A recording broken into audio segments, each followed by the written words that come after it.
I think I'm good, y'all. I think I'm good. I think I'm good. I think I'm good, finally. Yeah, y'all gotta excuse me. Was running late in traffic. Couldn't get out that traffic, but I appreciate y'all. As always, let's get the show started with no further ado. What's good, y'all? What's good, y'all? What's good, y'all? What's great? Thank y'all for tuning in to another episode of Can the Brothers Get a Rap podcast. I'm your host, Ashley Lovechild, and I want to thank y'all for tuning and tapping into episode 241. And I want to thank y'all for your major support. Again, sorry that I was late. I was stuck in traffic. That's no BS. I was stuck in traffic, but I made it here safe. I wasn't rushing, and that's the most important part, right? But again, I apologize for running a little behind. And like I said, tonight's episode is very special. We're going to be doing some giveaways as well in the chat. So make sure y'all stay engaged in the chat. Show major love. Hit them likes, hit the 100s. It helps with the growth of the show. With no further ado, let's get the show started. Remember, y'all, do not be an agent of chaos. Do not be a stain. A stain is somebody that try to stand out for being negative. Have the ability to stand out by being positive. Lose that. It can only be one mindset. And if you know, you know, and we'll teach you tonight. We talk about everything here. We have a good time doing it, and we have the healthy conversation.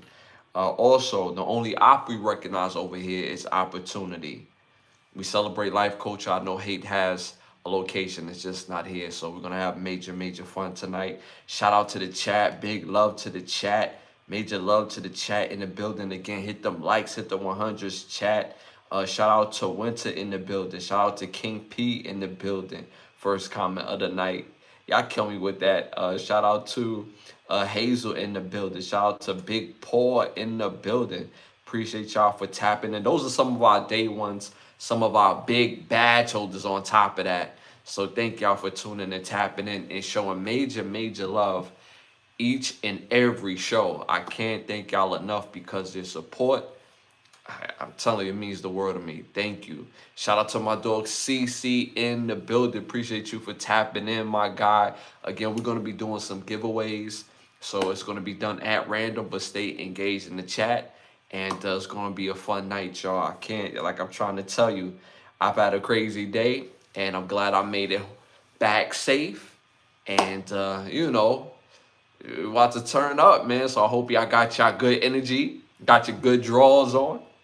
You know what I'm saying? Got your little water, a little Coke and a Sprite, whatever you sipping on, and we're gonna have a good time. All right, y'all. Let's get it started. First segment of the night: popular opinions. Oh, what am I doing? This segment is brought to you by Button Snaps.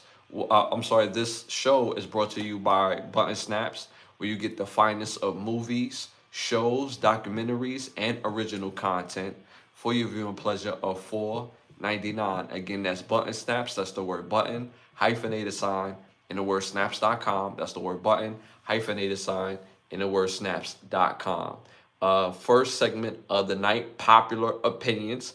This segment is brought to you by OUV Records. You see the hat right there. Make sure you go to Instagram at OUV Records and stay in tune to the latest music and merchandise. The label motto is create, document, and inspire. As you can see it right there, right? Inspire, create, and document. So make sure y'all tune and tap in and stay in tune. All right, y'all, let's go. First question of the night in popular opinions. And remember, y'all, these are not my questions. These are the world's questions. So stick to the answers in the question. All right. If you had $100 million budget for any movie you want to make, which actor do you need? Again, if you had $100 million budget for any movie you want to make, which actor do you need? Number one, Idris Elba. Number two, Samuel L. Jackson.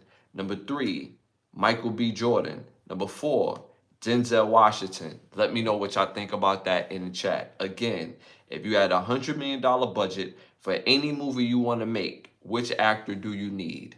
Number one, Idris Elba. Number two, Samuel L. Jackson. Number three, Michael B. Jordan. Number four, Denzel Washington. Let me know what y'all think about that in the chat. Shout out to Sarah in the building. Appreciate you for showing that love. Hit them likes, hit the 100s. It helps with the growth of the show. So the chat, I'm seeing a mix in the chat. I'm seeing a mix of the chat. I'm seeing Idris and I'm seeing Samuel L. Jackson. So I'm seeing that mixed in the chat. Me personally, all these guys are great artists. If I'm great actors, if I'm making a movie, I got $100 million budget. I'm not gonna hold you. The type of movie I'll probably make, not the type of movie I'll probably make, the type of movie I would make right off the back. I'm gonna need Samuel L.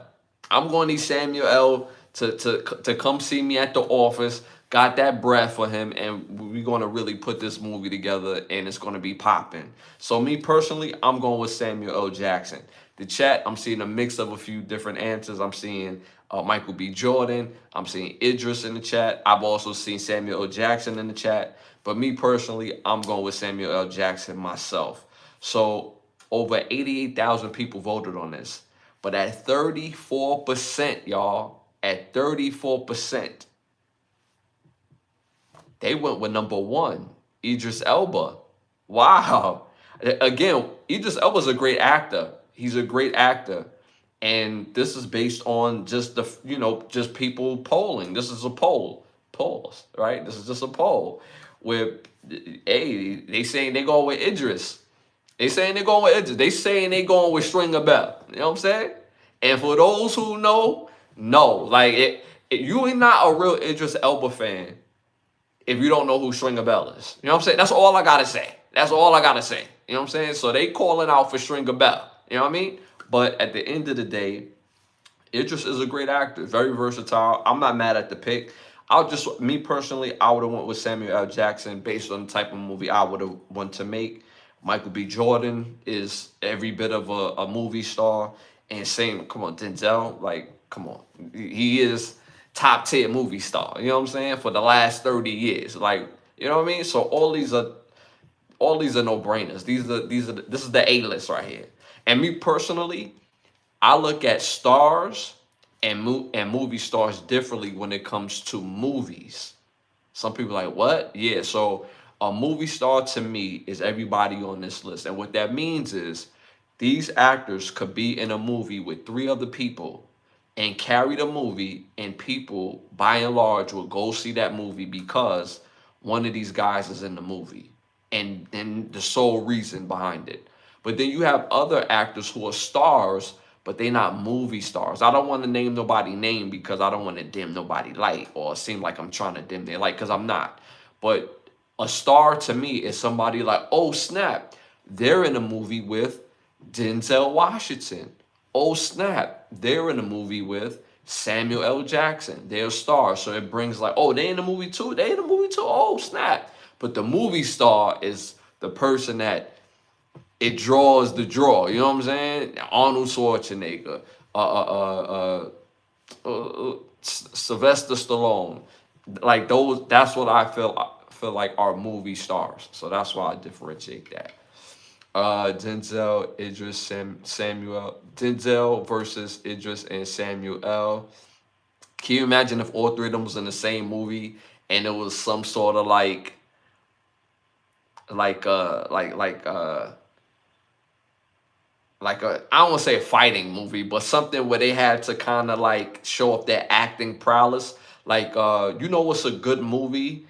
Django, right? And the reason why Django was so good, because even though that movie is surrounded by slavery, which is the only like whackness about it, but it feels like a superhero movie, right? And it feels like a superhero movie because everybody's operating with their superpower. You have movie star Jamie Foxx, movie star Samuel Jackson, movie star Leonardo DiCaprio, and they was all cooking.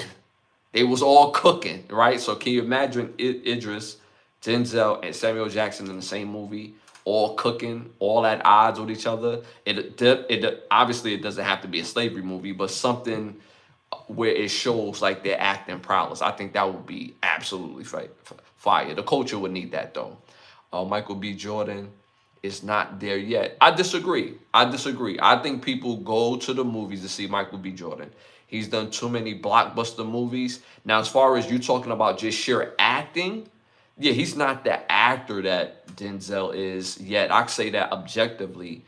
He still has ways to go. He's not the actor that Idris and Samuel Jackson is, but I'm talking about the fact that he could get butts in the seats, right? That's a movie star. When you could get butts in the seats, that's a movie star.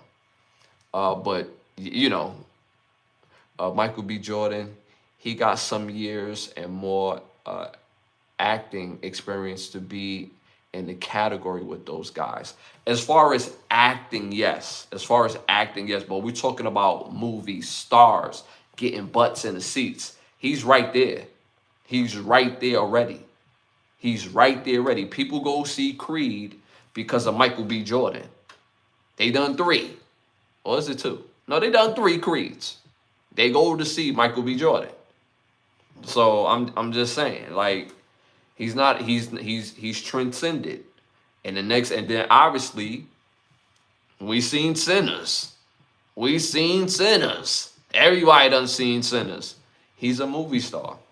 Again, he may not be the actor as those guys are yet, but he's a movie star. He puts butts in the seats. Romance. What about the original Django?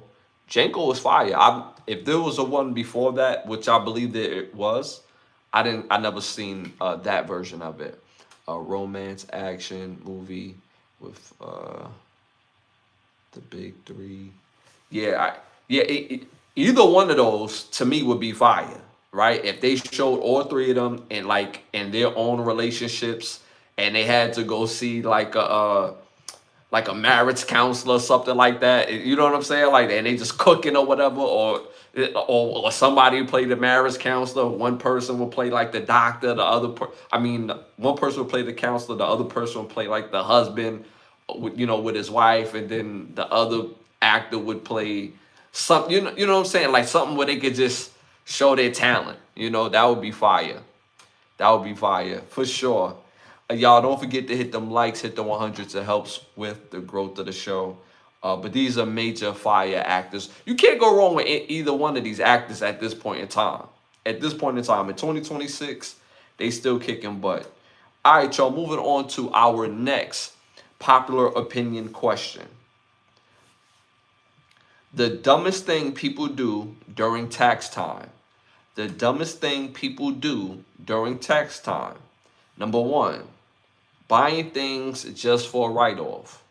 Number 2, filing too early. Number 3, doing it themselves. Number 4, ignore tax credits. Let me know what y'all think about that in the chat. Again, the dumbest thing people do during tax time. Again, number 1, buying things just for a write-off. Number 2, filing too early. Number 3, doing it themselves. Number 4, ignore tax credits. Let me know what y'all think about that in the chat. Let me know what y'all think about that in the chat. So for me, looking at this, and I'm saying I have a couple of businesses. I have a couple businesses. Obviously, music, and I'm an artist and stuff. But I own a couple other things and stuff like that. And I know a lot about taxing and tax business, right?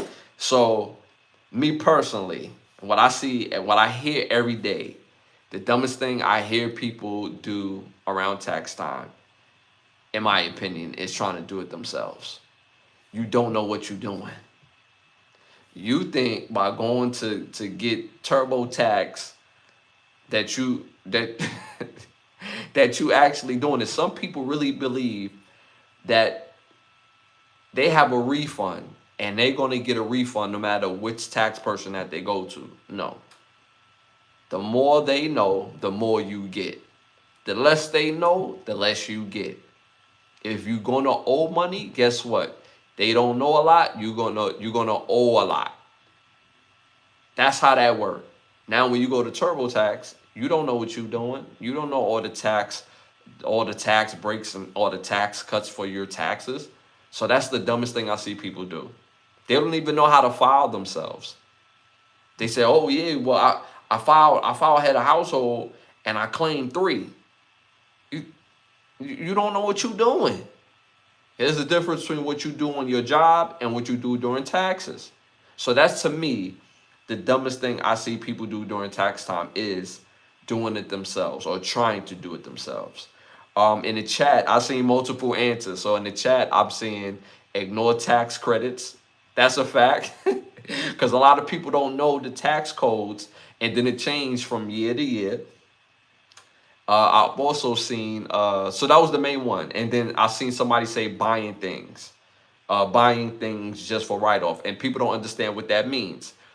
Just because you bought something and you say, yeah, this is for a business, that doesn't mean it worked that way. If it actually is applicable to your business, they'll give you something called a tax credit. But the tax credit has to be direct aligned to the actual business in itself. So what that means is if you spend something that was worth $8,000, that cost you $8,000, doesn't mean you get to write it off on your taxes. If it fit, they'll give you a credit. That's it. Doesn't mean it's an $8,000 credit.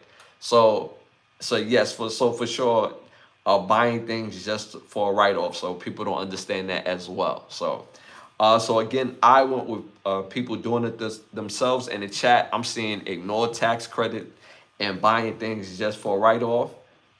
74,000 people voted on this. 56% went with doing it themselves. They went with doing it themselves. It's so cringy when I hear that, because like when something's wrong with your body, right? When something's really wrong with your body, do you really like risk it and not go see a doctor? If something's wrong with your eye, right? You don't go to the pediatrician, you go to the eye doctor. You can go to the person that know what they're doing, right? So why play with your finances like that? I heard this woman let her mother do her taxes, and I'm like, yo, and how long she been doing this? She's like, for the last 4 years. I'm like, but yo, you done cost yourself at least an extra $3,000 for the past 5 years. So you literally cost yourself $15,000. She was like, what? Yeah, because y'all don't know what y'all doing. So, for me, it's people trying to do it themselves. Y'all don't know what y'all doing. Shout out to Paul in the building. Appreciate you for tapping in. Hit them likes. Hit the 100 to help with the growth of the show. We're doing some free giveaways tonight. Stay engaged in the chat, and I'm doing it at random. Pediatrician for eye doctor. What? Exactly my point, right? So at the end of the day, you're going to a specialist when something is wrong with you, right? So why play with your finances? Why try to do something yourself when you don't know what you're doing with finances? And then most people don't realize taxing and accounting is 2 different things. It's 2 different things. So that's a conversation all in itself. So that's the point that I'm making, Paul, if you just came in on the back end of that particular what they call that example that I was making regarding eye doctor and so on and so forth. So, all right, y'all, moving on to our next segment, our Hollywood Need to Ask Us segment. I came up with this segment because there's a lot of trash-ass movies in Hollywood. They give us no creativity, no new thought, no new energy, no new nothing. And they just rehash the same movies over and over again. I feel like I got better ideas for a movie or a movie series. So my Hollywood Need to Ask Us, I would love to see a movie. I would call this The Great Migration. This movie would actually talk about and specialize in a civilization that actually used to build their civilization, build their homes in little small cities within rocks. Y'all like, what? Yes, like the big stones and the pyramids and things of that nature. They used to build the cities within those rocks, within cliffs. There used to be civilizations. There used to be a civilization that used to live in that. So yes. So it'll be based on the civilization that used to specialize and carving cities into cliffs, and it was actually livable. So I would love to see a movie based on that. And this movie would be set in 1275 CE, which is, you know, the common era, at Chaco Canyon. And my main character, Quater, and he tracks that there's a 20-year drought and a movement in the stars, and because of that, it shifts the plane of the world. So if he don't move, if the civilization don't move, the rocks and the cliffs could eat them whole. But there's beef within the ranks of the people, where it's like political and everybody's jockeying for some sort of leadership. So I think that would be an absolute fire movie. It would be rated R. My foundational actors for this movie would be Forrest Goodluck, Lily Goldstone, Wes Studi, John McClendon,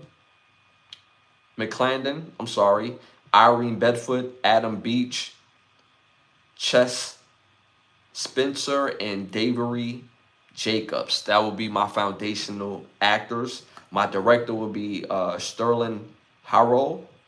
My music score would be Gerard and Tate. My art director would be Deidre Peaches. Producer would be Chris Erie. And my co-writer would be Sydney Freeland. So I think this would be an absolutely fire movie for people to tap into, check out, and you know, it will be a great idea, and it will feel like something like, if y'all familiar with like the BC movie and that type of elk and things of that nature, and it would just show a different part of our the different worlds that we come from, because this is not the first civilization that we've had here on this planet Earth. So I think this absolutely would be fire. So shout out to Sarah. She said copyrighted. Yeah, any idea that I put on here, trust and believe, I got this thing, you know. I got, you know what I'm saying? And you notice I say co-writer, because I always got my, you know what I'm saying, my pen always ready. So now, but I definitely appreciate that. But I think this would be a fire movie and people would love. This is one of those movies that when you see it, you like, yo, did you see this movie? You know what I'm saying? You didn't realize you needed to see it. So I think people would love to see this actual movie. I would want someone. I would want someone from Dark Winds. From Dark Winds. I would want someone from Dark Winds. Okay. That's what they okay. So I was looking at the right one. Yeah. Okay. So again, this will be a fire movie that I think people will love and go run and see. All right, so moving on to our next segment. I'm gonna get some 3 fire movies that y'all must tap into. I'm gonna give out some Eddie Murphy awards. Eddie Murphy awards, yes, Eddie Murphy. Eddie Murphy's the standard. All those great actors that we talked about earlier, as great as they are, Eddie Murphy was first. He put those actors on in a lot of different ways. If it wasn't for Eddie Murphy, there would be no Samuel L. Jackson, Denzel Washington, and so on and so forth. So that's why I give out Eddie Murphy awards when it comes to movies, because Eddie Murphy's the standard. No Oscars, no Tony, no BAFTA. No, we give out Eddies over here. So my first Eddie Murphy award goes to the movie that y'all must see. Fire movie, came out 2014, directed by Tate Taylor. This movie stars Chadwick Boseman, Viola Davis, Olivia Spencer, Dan Aykroyd, and Nelson Ellis. This movie is called Get On Up. Again, I'm not going to spoil it for y'all, but this is a biopic of James Brown. Fire, must-see movie. And make sure y'all go tap into it, especially if you haven't. There's a lot of people that still haven't seen this movie, which is crazy. So make sure y'all tap in to see this movie. My second Eddie Murphy award goes to the movie, came out 1998, directed by Danny Cannon. This movie stars Jennifer Love Hewitt, Freddie Prinze Jr., Mekhi Phifer, Brandy, Matthew Settle, Jack Black, Jennifer Esposito, and Muse Watson. This movie is called I Still Know What You Did Last Summer. Fire, must-see movie. This probably is the best movie in the franchise. This is number 2 in the franchise. First one was really good, really, really good. But I like 2 a lot more because we got more out of the actors as far as the acting and the scarcity of the situation.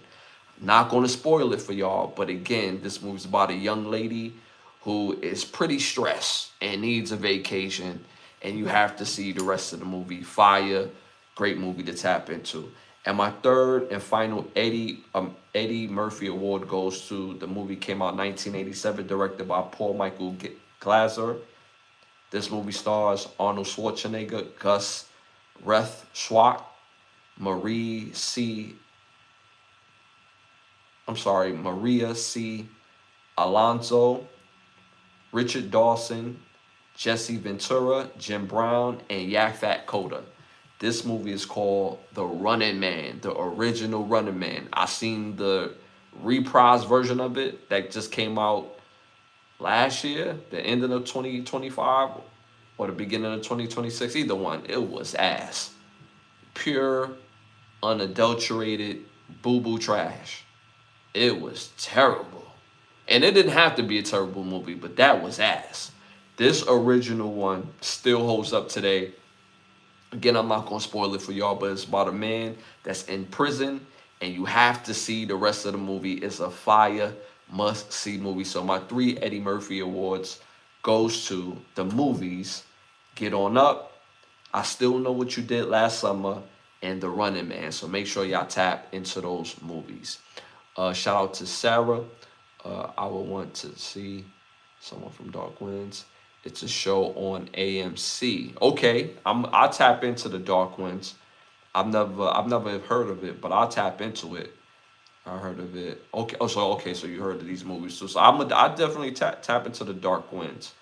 I'll see what that's about. I've probably seen it and then just didn't watch it because I've been hooked on what I've been hooked on lately. I've been hooked on Landman. I've been hooked on Mayor Kingstown. I've been hooked on. It's a third show I've been hooked on, but those are the main 2 shows. And Tulsa King. Those are my 3 shows I was hooked on, and I watched them back to back to back to back to back, and had a whole good time watching those. I tried watching The Burbs. I'm cool. They tried, but again, like I said,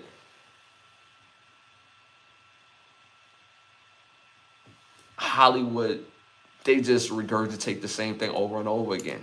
There's nothing new about Hollywood.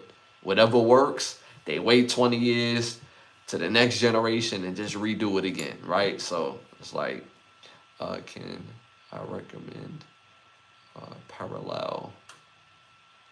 Never seen that either, Parallel.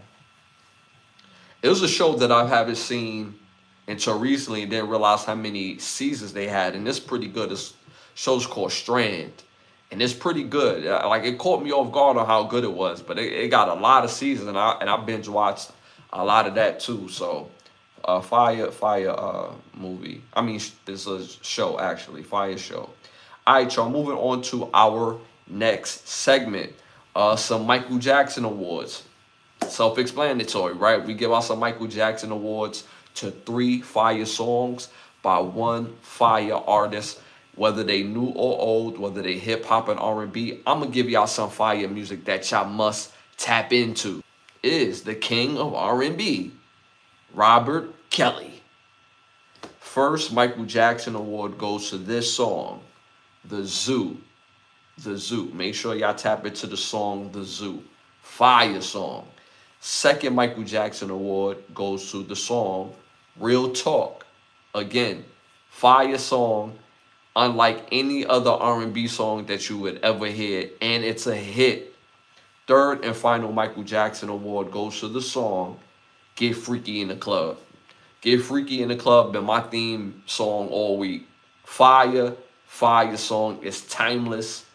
And it was one of those songs that when it first dropped, it was never like a lead single. But when you hear it, it's just one of those ones. So make sure y'all tap into those 3 songs, again, by R. Kelly. And those 3 Michael Jackson awards goes to those songs, The Zoo, Real Talk, and Get Freaky in the Club. So make sure y'all tap into those songs. Fire, must-have songs. Uh, it stars uh, it stars Aldous Hodges. Or the guy from Aldous Hodges. He's the guy. You mean his brother? Or is that the guy from Cross? They did Cross, the show Cross, right? Remember Tyler Perry did Alex Cross, right? He did the movie. Is Aldous Hodges? Is that the guy from? Um, is that the guy from that show? Because I know he has a brother that was in one of the what are the movies called when they give people an opportunity to murder each other? I can't think of the name. I'm on live, y'all, so y'all know when I'm on live, I forget things that I know. But I think that's the guy that he was in Black Adam. The guy Aldous Hodge, is that the guy from Black Adam? All right, y'all. Moving on to our next segment, y'all. We about to book that trip. Time to send them the turkey or nah. Send them the turkey or nah. Y'all know the rules of the game. You type in T to send them the turkey, or you type in N not to send them the turkey. First one of the night, send them the turkey or nah. Snapchat has shown, Snapchat video captured a passenger in a Uber pointing her gun at the driver, but it appears that the driver had no clue that the gun was being aimed at him because the passenger, she was behind him. And she thought it was funny. She's joking about it, laughing about it to whoever that was like videotaping her while she was in the cab or in the Uber or whatever. And it went very viral. So let me know what y'all think about that in the chat. Are we typing in T to send it to Turkey? Or are we typing in not to send it to Turkey?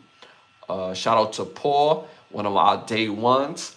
Were you talking about the movie? Yes, The Purge. Yes, The Purge. The movie The Purge.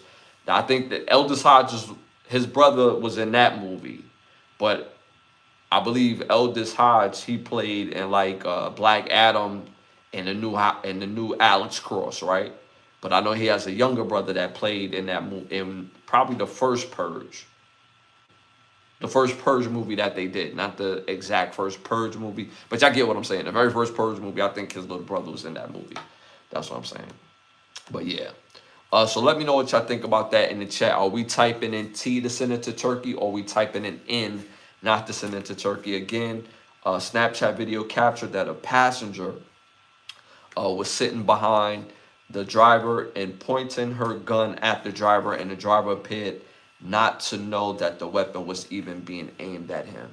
Let me know what y'all think about that in the chat. Are we sending it to Turkey or nah? Are we sending it to Turkey or nah? So yeah, me personally, I gotta send her to Turkey. I gotta send her to Turkey. My thing is, at the end of the day, it's all fun and games until something go wrong. Like, I don't understand how you having a good time, you feeling good, you smelling good, you looking good. Some people getting super lit, whether they drinking or whether they smoking. I just don't understand that we in a place where we treat life so carelessly when you get behind your Uber, who basically is saving your life. They saving your life. Instead of you getting behind the wheel, they're saving your life or somebody else's life that you could be putting in harm's way. And then now you play with their life and you think it's funny. She literally pulled out her gun and had it pointed behind this driver, not knowing what was going on. So what would have happened if the gun would have went off? What would have happened? Would there be empathy? Would there be understanding? Oh, she was drunk. It's like, damn, what happened to accountability? So in my eyes, in my opinion, she should be arrested. She should be arrested.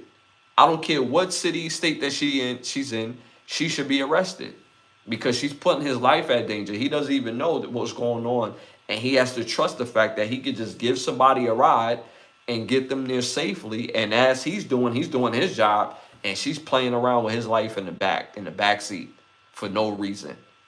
So me personally, I'm sending her to Turkey.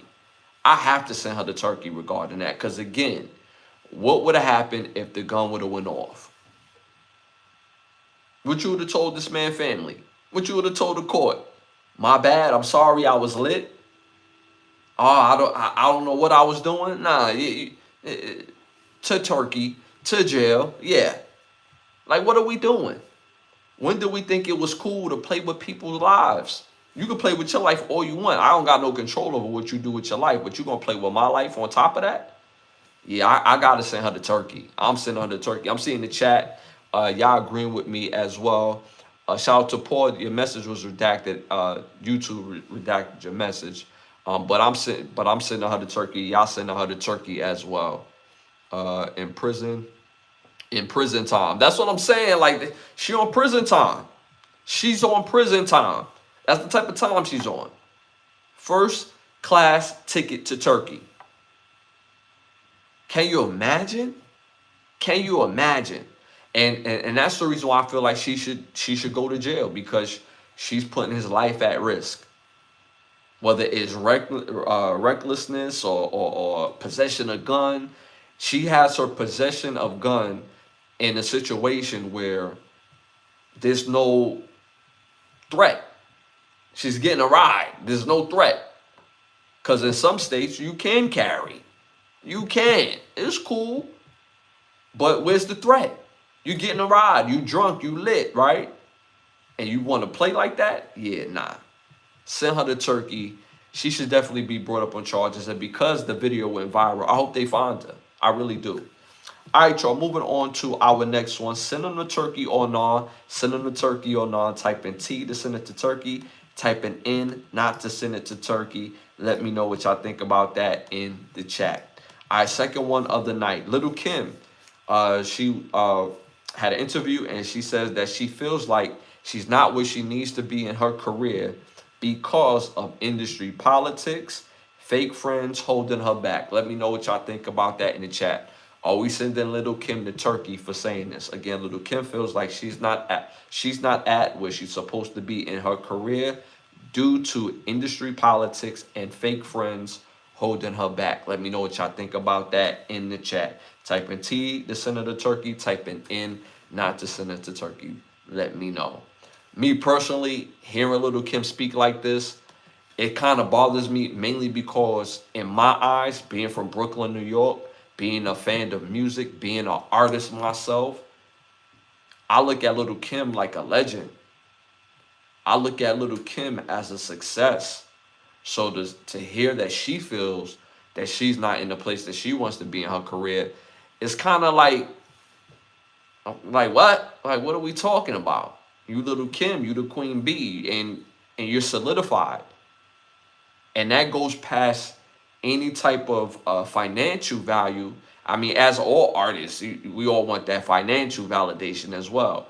But I'm pretty sure she received, pretty good compensation throughout her career, right? She, at one point in time, she was viewed as rich. I don't know what her life is like now if she's not viewed as rich.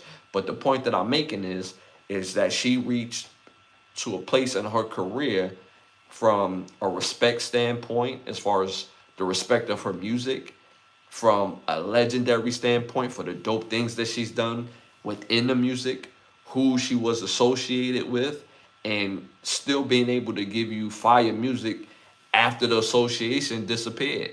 So at the end of the day, I look at Little Kim like a whole legend.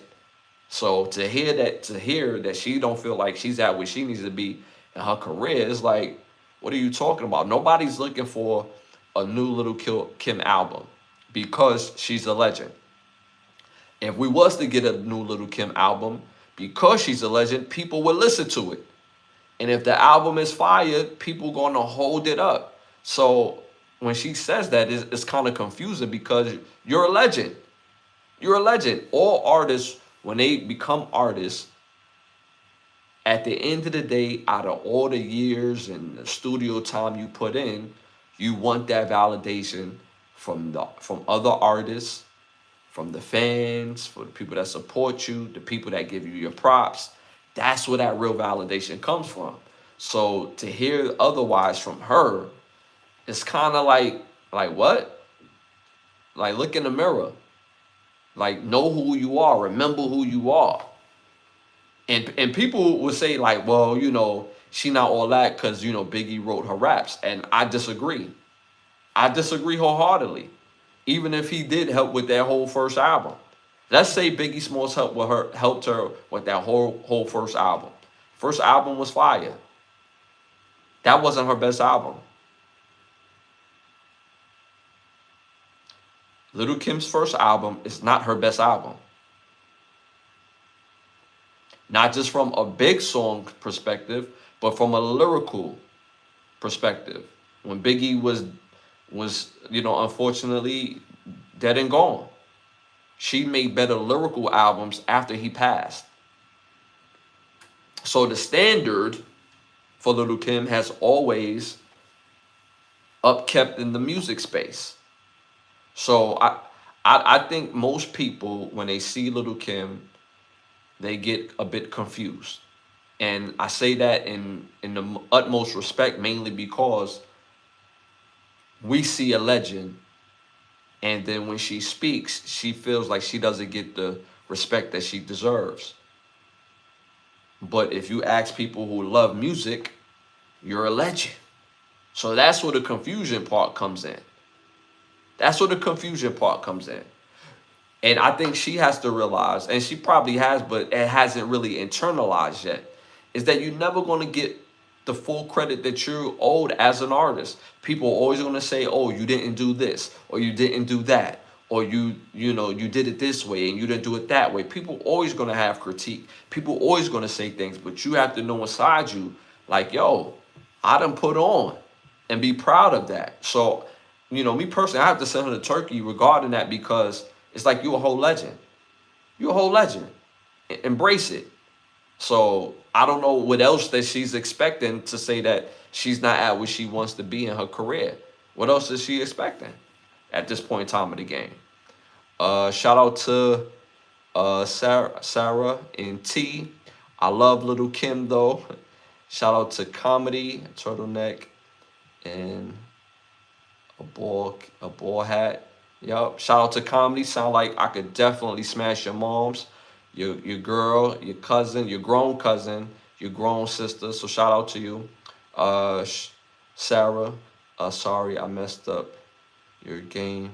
She needs therapy. Nah, it's at the end of the day, I want y'all to speak truth to power. I want y'all to speak truth to power. Because when you put on for the culture, we embrace you. I don't know many people that don't love Little Kim as far as musically, or as far as her personality. I don't know many people that don't. So to feel like she's not at where she needs to be in her career, that's obviously a personal thing. But as far as the people that support her music and really like rock with her, nah, we look at you like a whole legend. So you need to shake that off. Whatever that is, you need to shake that off. So that's why I have to send her to Turkey regarding that one, me personally. All right, y'all, moving on to our next segment. Y'all already know what time it is. It's time to rap. This segment is brought to you by Button Snaps, where you get the finest of movies, shows, documentaries, and original content for your viewing pleasure of $4.99. Again, the word is Button Snaps. That's the word button, hyphenated sign, and the word snaps.com. That's the word button, hyphenated sign, and the word snaps.com. First hot topic of the night. She does not need to go to Turkey. y'all don't want to send her to Turkey? I gotta send her to Turkey when she questions her greatness. That's why I'm sending her to Turkey.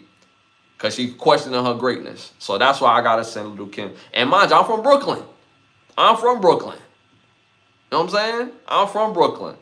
So that's why I gotta send her to Turkey, because she questions her own greatness. That's why. All right, y'all. First hot topic of the night. The UFL Football League has added some new rules that's going to make it interesting, and they do a great job. XFL, if y'all didn't know, the XFL and the USFL have combined leagues, and they call it the UFL. And as you see, the NFL, they made their changes in the kick return, special teams portion of their game, which made it safer and it's new, and it's exciting, and you have less injury. So the UFL got some more changes that I could possibly see the NFL adopting to their game as well. And if you notice, the NFL carry more cameras than they ever did before, and that came from the XFL. So the new rule changes for the UFL. Now they're adding 4-point field goals, which is very interesting. 4-point field goals is crazy. That makes for a chaotic ass game. So now they're adding the 4-point field goals. They're also adding that there will be no more punting once you're past the other team's 50-yard line. That's lit. So now you're forced to go on fourth down, and you forced to basically treat that third down as like an extra fourth down, right? Like a precursor. So they forcing teams to go all 4 downs, or you're out of there. And the next change that they're making, that it's not going to be no more tush push. As you watch a regular Philadelphia Eagles game, you're going to see the tush push at least 5 times that game. They run it like a play. Like, that's what they do. They go on a tush push. So there'll be no more tush push in the UFL. And I think we'll see that in the NFL soon as well too. So again, those new changes was no more tush push. There'll also be no more punting once you get past the other team's 50-yard line. And they've added 4-point field goals. That's lit. That's super lit. So I think that's going to be a major thing, especially for the NFL and the kickers in the NFL. Can you imagine if they say, yo, from here on out, if you make a 65-yard field goal, is going to count as 4 points? Can you imagine what the spreads and the betting is going to be like? It's going to get chaotic. You're going to have people either celebrating or in tears. You hear me?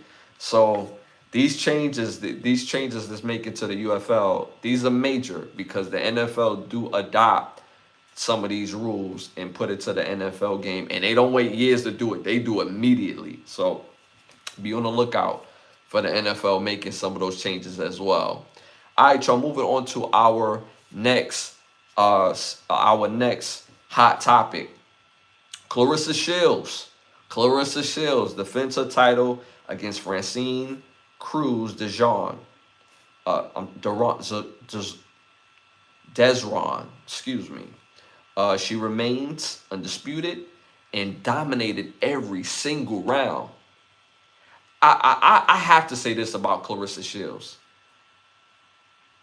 She's a boxing phenom. It doesn't matter what you say. All the naysayers, it doesn't matter what you say.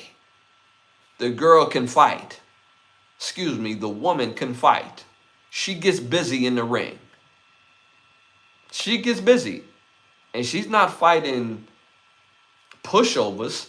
She's fighting girls that can fight. Ladies that can fight. They get busy too. And she's doing it in style. She's a phenom.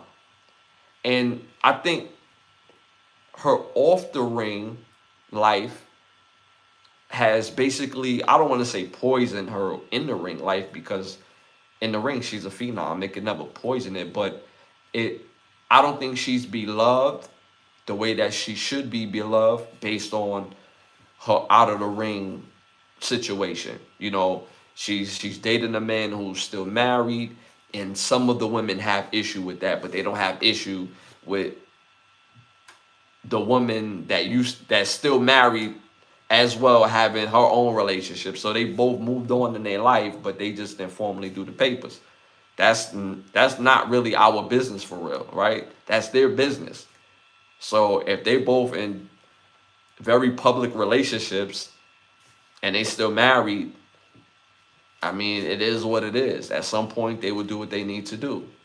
But in the ring, Clarissa is a whole problem. Clarissa is a whole problem. You understand? She gets busy in that ring. And this girl, Francine, could fight. She could fight. But she got dominated every single round. People that don't understand, in boxing, you have 3 judges, and she won every single round from all 3 judges. You don't hear that in most fights. And the fight went on for, I believe, about 10 to 12 rounds. I believe 10 rounds. And she dominated every single round. She's a phenom. You have to give her props. Her talent when it comes to boxing, the only person, people may think I'm crazy, that's even in her class for real is Layla Rashad. Layla Ali. I said Layla Rashad. Layla Ali. That's the only person. The only person. And I would have loved to see a fight between the both of them at, one point in time when they both, when they both could have had a fight. I would have loved to see that. Because Layla Ali was a whole problem in her prime too. She was a whole problem. So I would have loved to see Layla and Clarissa in her time. There's another woman out there, Wolf. She used to get busy too. But right now, Clarissa got it. She got it. And hey, man, y'all got to give her props. Whatever she got going on in her personal life, that's her personal life. That's her personal life. But what she does in that ring, it can't be touched. And it kills me when I see all these different chicks that don't even box. They talk crazy to her or whatever, like they gonna do something. It's like, yo, keep it cool. Like, keep it cool. Y'all know y'all don't want none of those problems at all. Shout out to Sarah. I respect her talent as a boxer. You got to. You got to. Like, we can't be delusional. And if you don't like somebody's personality, cool, right? That's cool. But their talent, come on. Come on. So I love the fact that you respect her as a boxer for sure. Shout out to Cece. She's a problem, 100%. That's a fact. That's a fact. That's a fact. The only ones that's willing to fight her is the ones that actually get in the ring with her. All the other women that talk like they want to fight her, they not taking the steps to really fight her for real. Trust me, they not. They don't want them problems.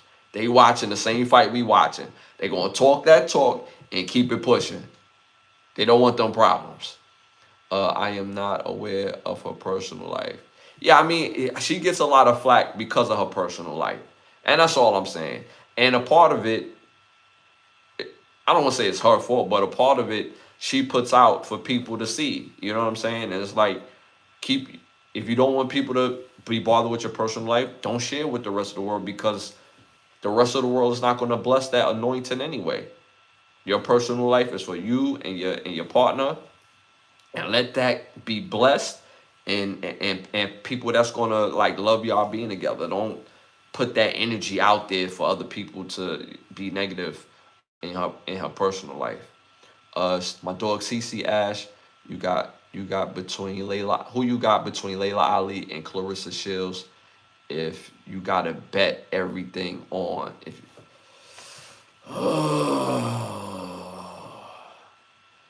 Layla Ali in her prime and Clarissa, I mean, in all honesty, she's like in the beginning of her prime now. She's not like in her prime. She's in the beginning of her prime. If she wanted to, I've heard Clarissa Shields said that she wants to have a couple more fights and then have children. If she didn't want to have children, which would cut into her prime, that's a whole lot more fighting that she could be doing, right? But no, she wants to have children. So Clarissa at her best. Layla Ali at her best.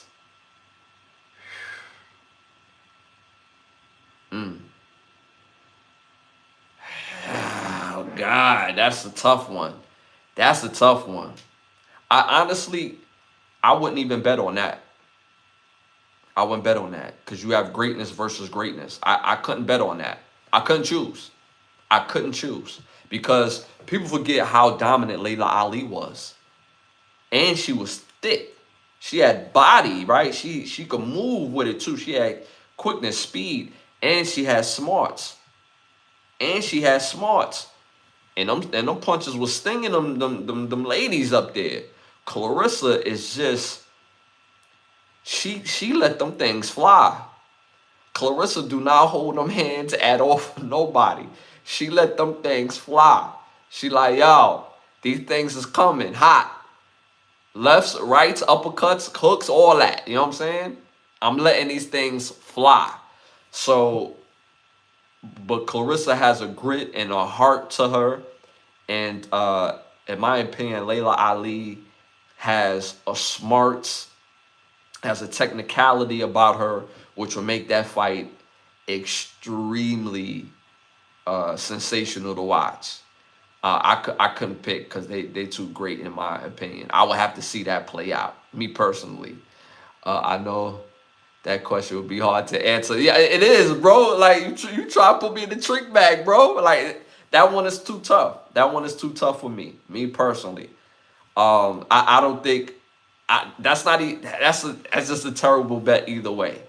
The only bet I would make on that fight is that fight, in my opinion, is not going the distance. I don't think that fight is going the distance. No, that fight is not going the distance. Somebody going night-night in like the 8th or 9th round. Somebody going night-night. Because both of them, I could see both of them being somewhat aggressive and both of them not trying to back into their corner like that, and they letting them things fly. So I don't. That's the only thing I would bet that it wouldn't go the distance. Somewhere in the 8th round, yeah. Somebody saying hello to that mat. Somebody saying hello to that mat. All right, y'all. Moving on to our next hot topic. T.I. rapper T.I. drops diss record on 50 Cent. Let me know what y'all think about that in the chat. Again, rapper T.I. drops diss record on rapper 50 Cent. Let me know what y'all think about that in the chat. Shout out to Hab in the building. Appreciate you for tapping in, man. Welcome, everyone. Please like, share, and subscribe.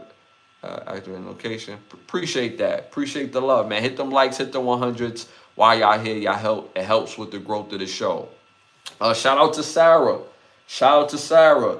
Sarah, you are one of our giveaway winners tonight. I'm picking at random. One of our giveaway winners tonight. Again, please, off camera, make sure you email me your email address. You can hit me on my Instagram at Ashley Lovechild.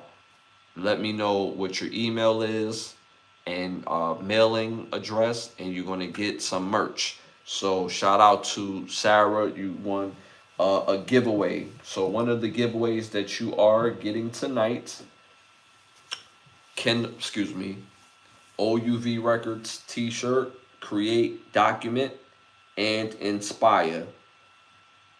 It's a creed we live by at OUV Records, is that we create, document, and inspire. We have it on everything here.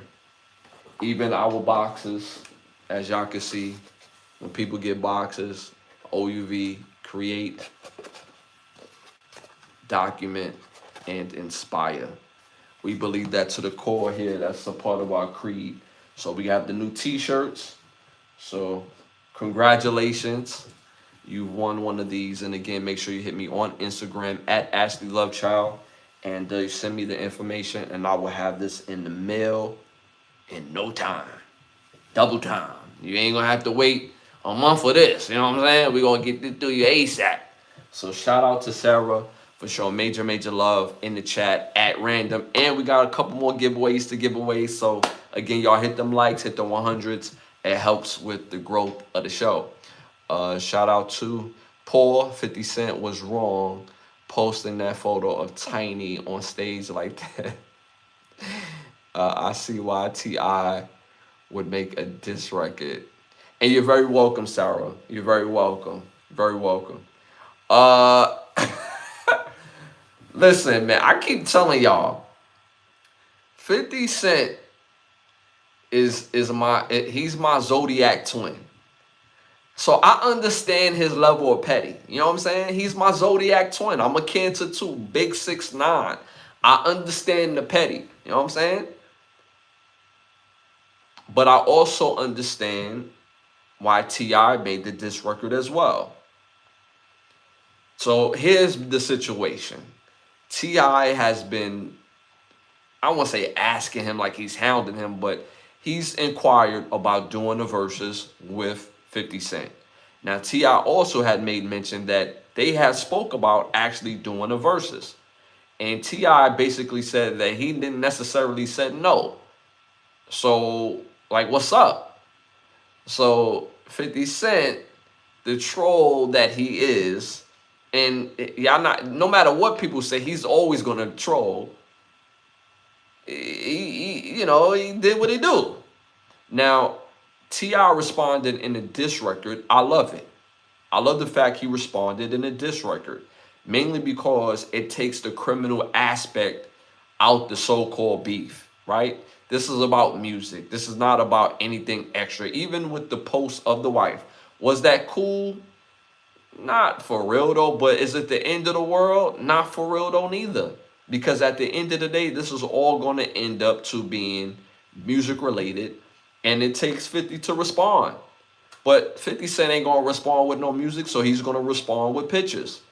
And even though the picture wasn't flattering, as long as the wife, T.I., their family, they know what she looked like, at the end of the day, it shouldn't change how people view Tiny at the end of the day. Is it still somewhat disrespectful?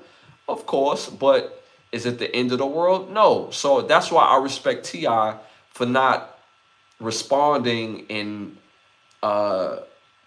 criminalistic activities. Not so, yo, when I see you, I'm gonna slap you and this, that, and the third. Nah, man, we're gonna keep this music. This is all a show. This is all entertainment. Don't let nobody like trick you other than what it is. Now, T.I.'s son had took offense to it, and he made his comments like any other son would. They would be like, yo, bro, like, that ain't flying over here. And I respect them for it. But at the end of the day, this is all entertainment. This is all a way for everybody to get their numbers up. The next time 50 Cent posts or something, people going to be looking at 50 Cent posts. If he, whatever that he's promoting, whatever that he's doing, people are going to be glued. The next thing T.I. promotes and says something about 50 is going to be more eyes on T.I. So there's agendas all over the place regarding this. This just brings more eyes. In hip hop, there's always been some sort of distinction, but I always believe you can have competition instead of conflict, and still be competitive and still sharpen that tool. But 50 Cent don't look like he want to sharpen no tool, pause, hip hop wise, because he look like he's in a whole nother space. So a part of the trolling is him replying. That's his diss record. So I like the fact that T.I. respond that way. He made a solid diss record. 50 Cent replied with another, another picture and things of that nature. And that's what it's going to be. It shouldn't resort into no type of beef, no criminal activities, nobody putting hands on each other. These are two grown-ass men that's about making money and taking care of their family. And people are picking sides or whatever the case may be. Cool, that's just hip-hop in itself. People are always going to pick sides. But let's keep it like this, man. Let's keep it like this. They don't need to go no further than what it is right now. And that's just basically jokes and saying what you need to say. That's all. That's all at the end of the day. Shout out to CC. T.I. need to be careful. He going to awaken the G Unit 50 Cent. Yo, that's what I'm saying. Like, yo, when 50 really want to be petty, it's funny. I ain't gonna hold you. It's funny.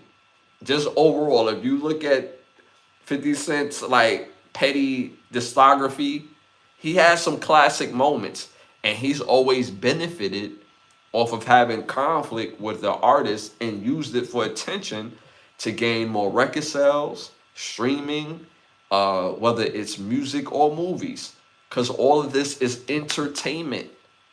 All this is entertainment. A lot of these rappers, actors, they don't be about that action.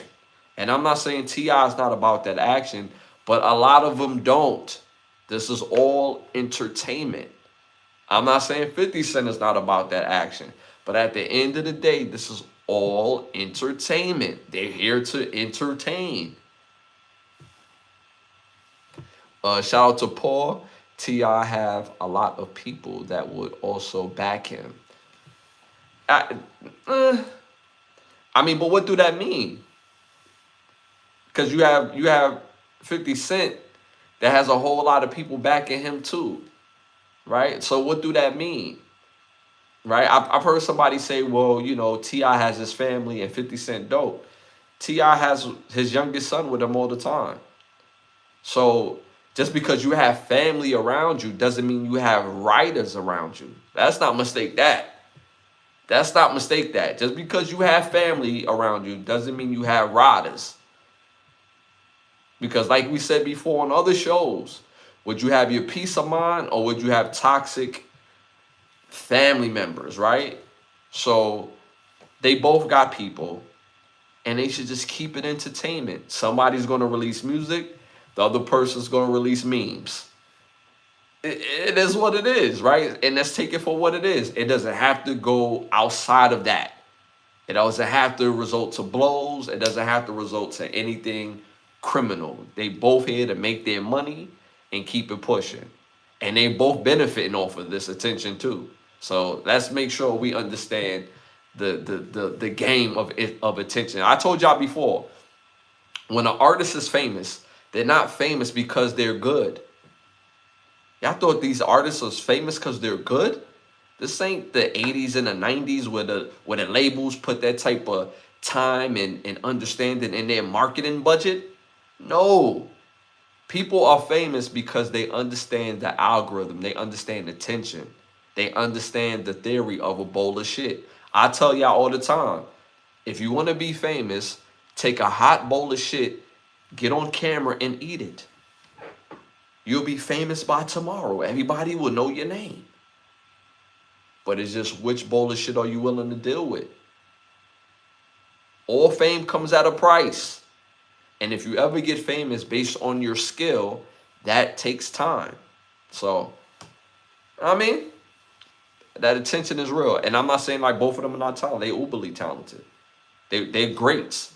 You know, like let's keep it real. So, but it's also a financial aspect of it that they both benefited from.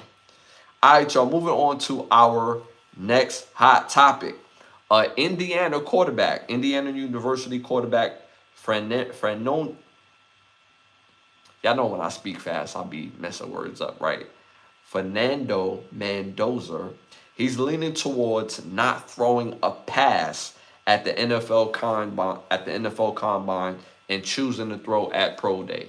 Let me know what y'all think about that in the chat. Again, Indiana University quarterback Fernando Mendoza is leaning towards not even throwing a pass at the NFL combine and only opting to throw at his pro day.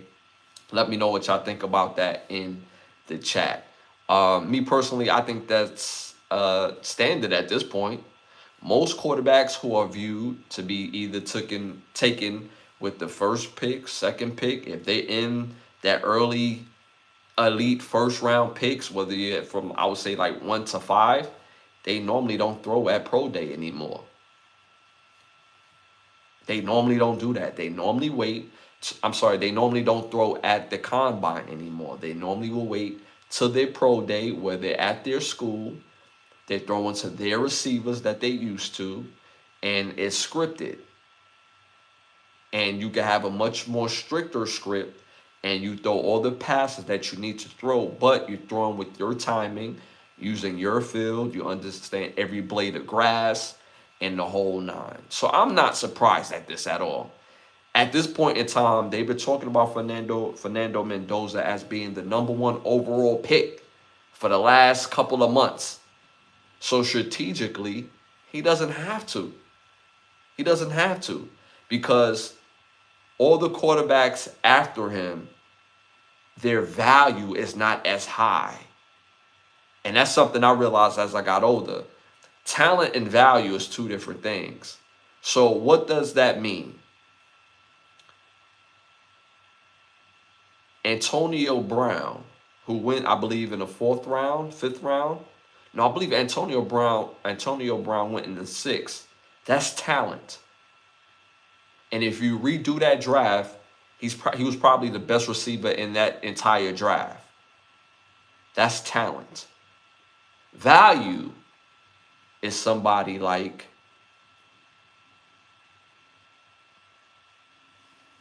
DeMarcus Russell. Did I say the name right? I believe I said his name right. DeMarcus Russell, a former quarterback for LSU, who was uberly talented, but his value was super high when he went #1 overall, because at the time, nobody could spin it like how he spinned it. So, throw the ball like how he throw the ball. So because of that, that value, there's nobody else in that class that they view like that. It's high. So Fernando Mendoza value is uberly high. All the other quarterbacks who are very talented. I'm very big on Ty Simpson. I've been saying that Ty Simpson was the best quarterback in college football last year. I've been saying that since the Florida State and Alabama game. Best quarterback in college football. His value is not as high, even though I honestly feel like he has more talent. He's the guy I would take in the 1st round at my quarterback. Now, it depends on what team that I have. Let me be clear on that. If I need a franchise quarterback, none of these quarterbacks, in my eyes, in my opinion, are 1st round picks. None of them are 1st round picks. The highest grade I have on any of these quarterbacks is Ty Simpson. And Ty Simpson, to me, is a 2nd round pick, in my opinion. This year's quarterback class, as far as the value, is not that great. Talent, we haven't seen the best of them yet. So it's going to feel like we're going to get a guy through the cracks that if they work with him, he's going to be uberly good. But it's going to be a guy that they valued so high, if they don't develop him properly, in 4 years, they could be out the lead. It's just that simple.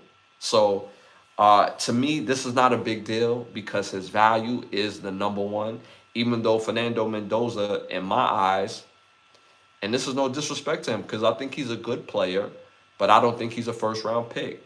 Me personally, I have him valued in the late 3rd round, early 4th round, as far as skill and his grade. That's just my opinion.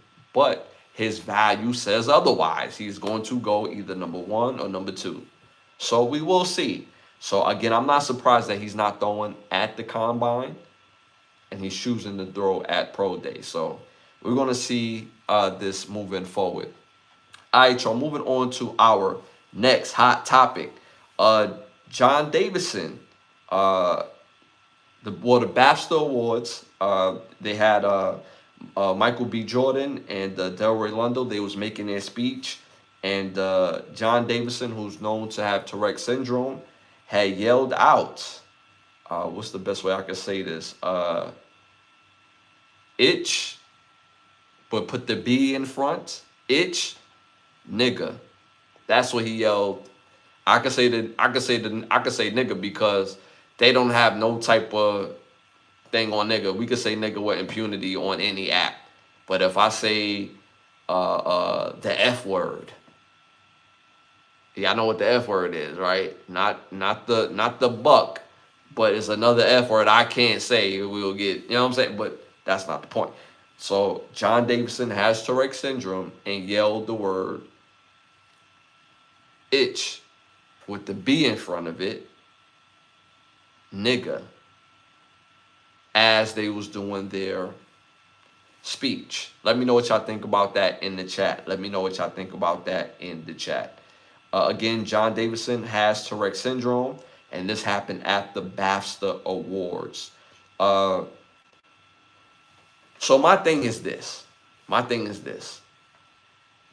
I'm trying to be respectful to people that have Tourette syndrome.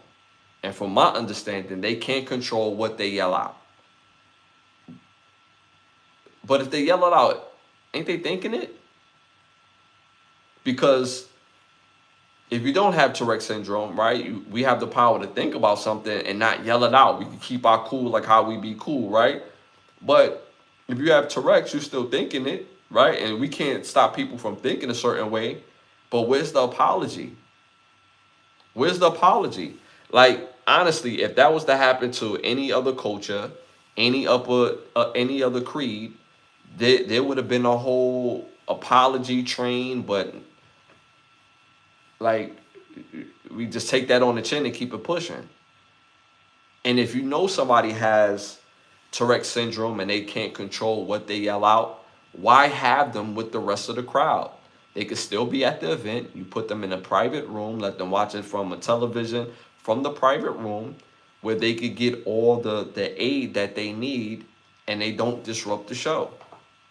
Because we can't sit here and say, like, oh, he's not a disruption when they're up there giving a speech and he yells that out. So you're looking for the empathy, but you're not looking to solve the problem. So now, what if you would have said that against a different type of, a religious group, or a different type of, different type of people with background, different type of people with background? Would they be asking for understanding then? So where's the bottom line? Where's the fix in this? And to Michael B. and Delroy Lindo's credit, they kept it cool. They kept it classy. They're at an event. They're not trying to show their whole ass. So I respect that. But where's the apology? What is the thing that they could do that could fix this? So I just thought it was quite tacky for the BAFTAs, the people that run the BAFTAs, but not even to at least to give some sort of apology and not to properly accommodate John Davidson. Why is he with the rest of the people if he's doesn't have the control to not yell out whatever's on his mind? Shout out to Paul. Okay, let's say in the world, him yelling that out at the time was a mistake, but that was on his mind. Exactly. Yeah, so you're agreeing with me, Paul. Right, so you're agreeing with me. Absolutely. You're agreeing with me. Shout out to Fam. We got my dog Fam in the building. One of our other day ones. Appreciate you for tapping in, Ashley. What up, my G? What up, my brother? I watched The Lady Killer Monday. It was fire, right? The Lady Killer was fire, right? Fire movie. Hilarious, too. Hilarious, too. Paul, and I saw the show. It was recorded days before it was aired, so they kept it. They kept that and didn't edit it out, so it could have had good ratings, and people that didn't see it would have aired, would have rushed to watch it. That's also another fact in a sense. The BAFTA was also pre-recorded. Now I'm not sure if it was a couple days recorded, but it was recorded earlier than obviously what they showed it. So an easy fix. If something is pre-recorded on a national level, local level, regional level, that's an easy fix. Just edit it out. Edit it out. But no, you keep it in because people are going to say, what is the BAFTA Awards? We never heard of that before. So they're using this to promote the BAFTA. So that's why we won't see an apology. So, but can you really accept an apology if they're using some sort of trauma to promote their award system? See how that works?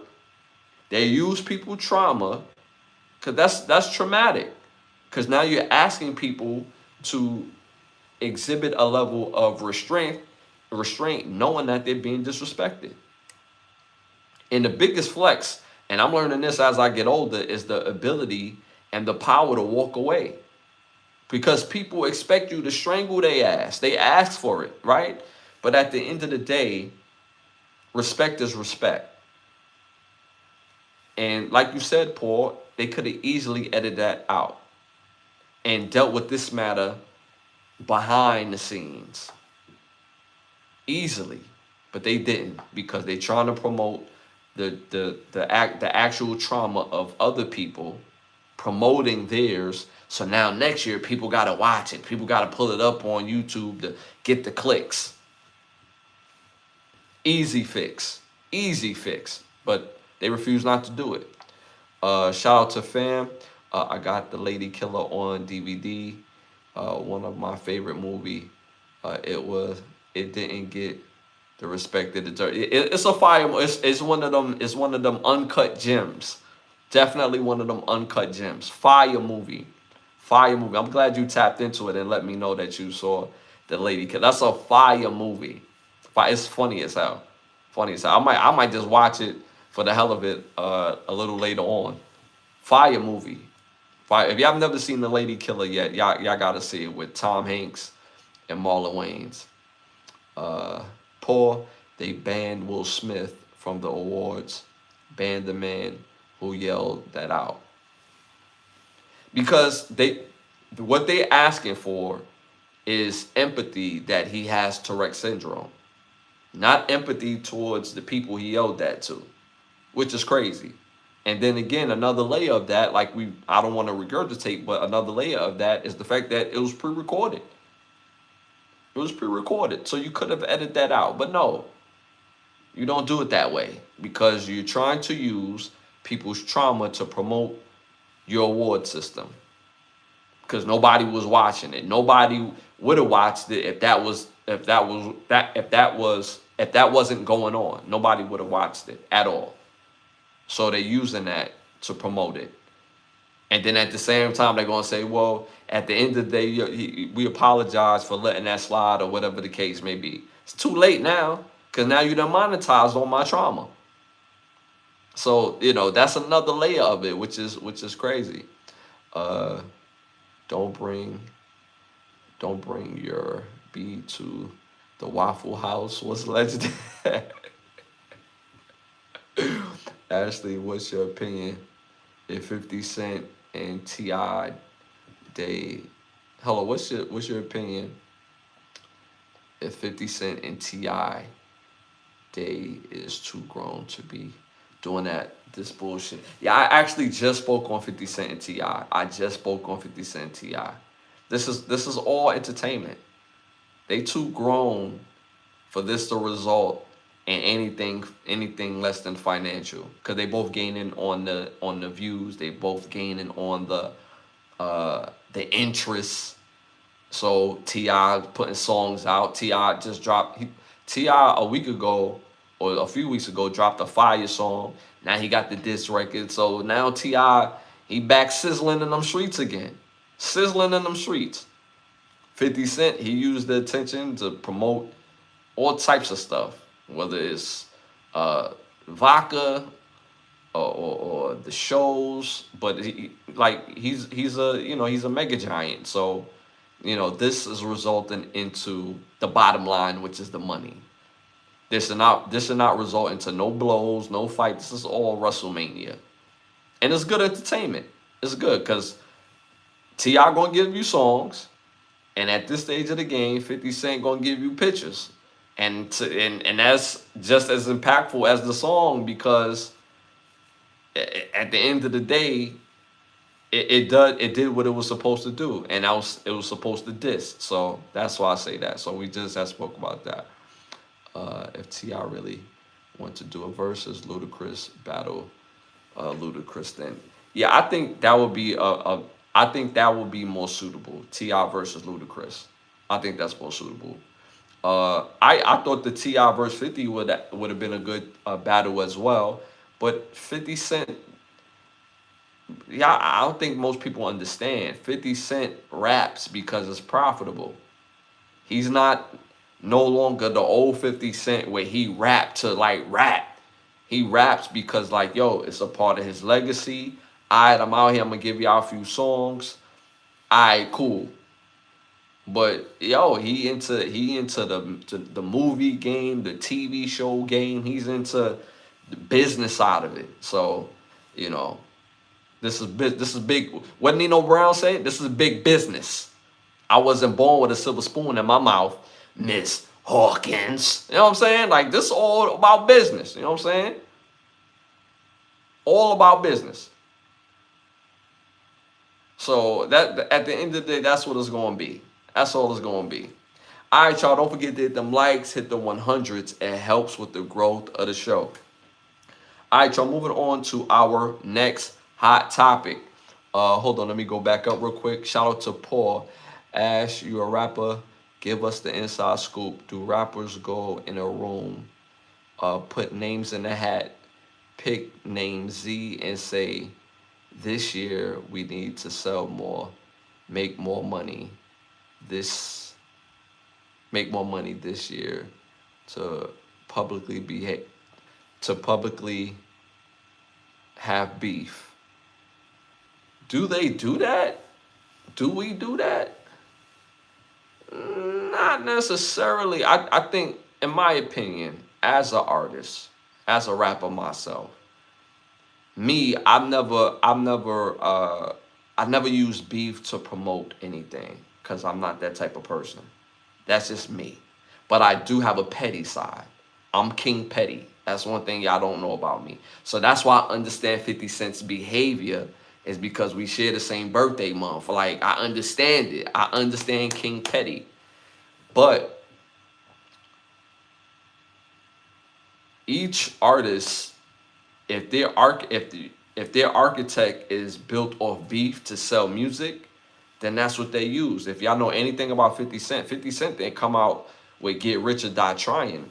50 Cent came out in the late 90s.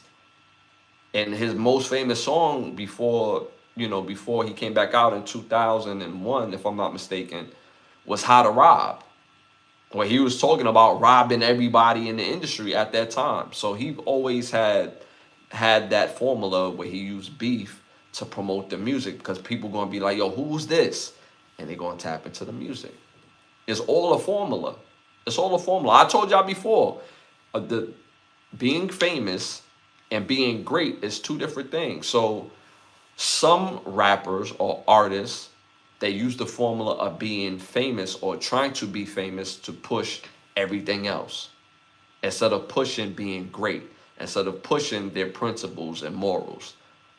That takes time. You know what I'm saying? To be famous and you pushing morals and principles and talent, yeah, that shit take time, brother. Yeah, because most people, they want to see the train wreck. So I would say that. I wouldn't say that they put a name in a hat and they figure it out. Some artists, believe it or not, they do plan their beefs. Some artists, believe it or not, they do that. Hey man, it would be crazy. These people will think we beefing for real. And they do what they need to do just to get the attention. Because at the end of the day, it results to that bag. It results to that bag. A fan, 50 Cent, hustler who can rap. T.I. is an MC. I mean, either way how you look at them, this is all WrestleMania. Either way, this will all result to that bag. Either way, no matter how you slice it, it's all about that bag. Because neither one of them is trying to meet up somewhere to fight.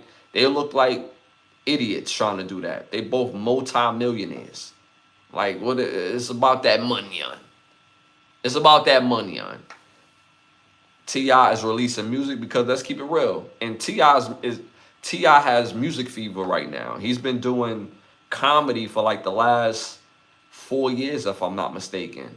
He cut his hair, so he has music fever, and I know what it's like to have music fever, because me personally, I could be in the studio literally 2 days in a row, not 2 days in a row, yeah, 2 days in a row, 48 hours, and not realize I've been in there for 48 hours. But I'm gonna come out with a whole bunch of songs and not even realize it, because you have music fever. So artists do get music fever. So T.I. definitely got music fever. So T.I. gonna release music, but 50 Cent gonna release these pictures. He gonna release these the memes. So yeah. Hit them likes, y'all. Hit them 100 to help with the growth of the show. All right, y'all. Moving on to our next hot topic in Time to Rap.